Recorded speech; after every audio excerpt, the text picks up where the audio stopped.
Francisco López de Gómara was a Spanish historian who worked in Seville, particularly noted for his works in which he described the early 16th-century expedition undertaken by Hernán Cortés in the Spanish conquest of the New World. Although Gómara himself did not accompany Cortés, and had in fact never been to the Americas, he had first-hand access to Cortés and others of the returning conquistadors as the sources of his account. However, other contemporaries, among them most notably Bernal Díaz del Castillo, criticized his work as being full of inaccuracies, and one which unjustifiably sanitized the events and aggrandised Cortés' role. As such, the reliability of his works may be called into question, yet they remain a valuable and oft-cited record of these events. Biography. He was born at Gómara in 1510 or 1511.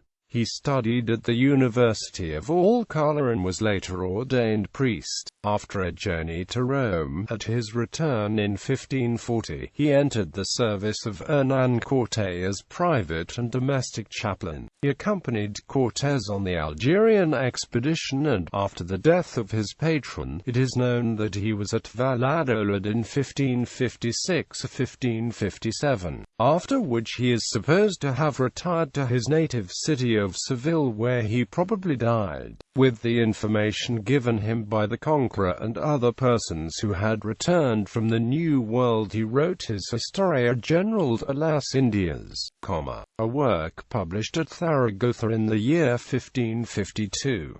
It was translated into French by Martin Fumé and published at Paris in 1578. Augustin Gravelli translated it into Italian and published it at Venice in 1560. Lastly, Juan Bautista de San Anton Quimalpain Quetzalcoatlán translated it into Nahuatl. The author relates in the first part, which is dedicated to Don Carlos, Emperor of Romans, King of Spain, Lord of the Indies and New World, the whole discovery and conquest of the Antilles, Peru, Chile and Central America, also the voyage of Magellan and the discovery of the Moluccas. In the second part he tells of the conquest of Mexico, and it is dedicated to the very illustrious Lord Don Martin Cortés, Marqués del Valle, the son and heir of the conqueror. Whether through the desire to aggrandize his patron, or through relying on the first-hand information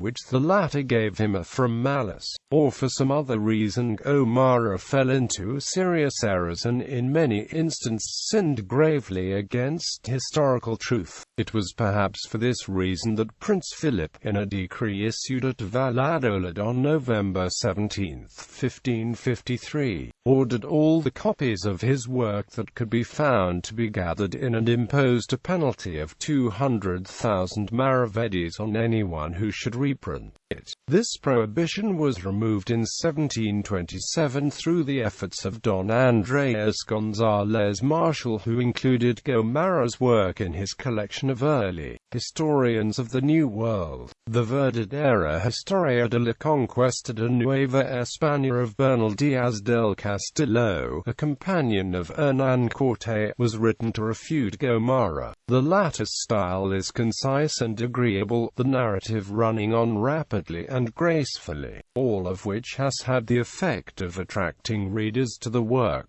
Among other works of his which have remained unpublished, Batallas de Mar de Nuestros Tiempos and Historia de Haru y Harad and Barbarolla. Works, Historia General de las Indias y todo lo asocido en ellas desde que llegaron hasta ahora y la conquista de México y de la Nueva España. La segunda parte de la Historia General de las Indias que contiene la conquista de México y de la Nueva España. Crónica de los Barbarojas. Anal de Carlos V. Vida de Hernán Cortés.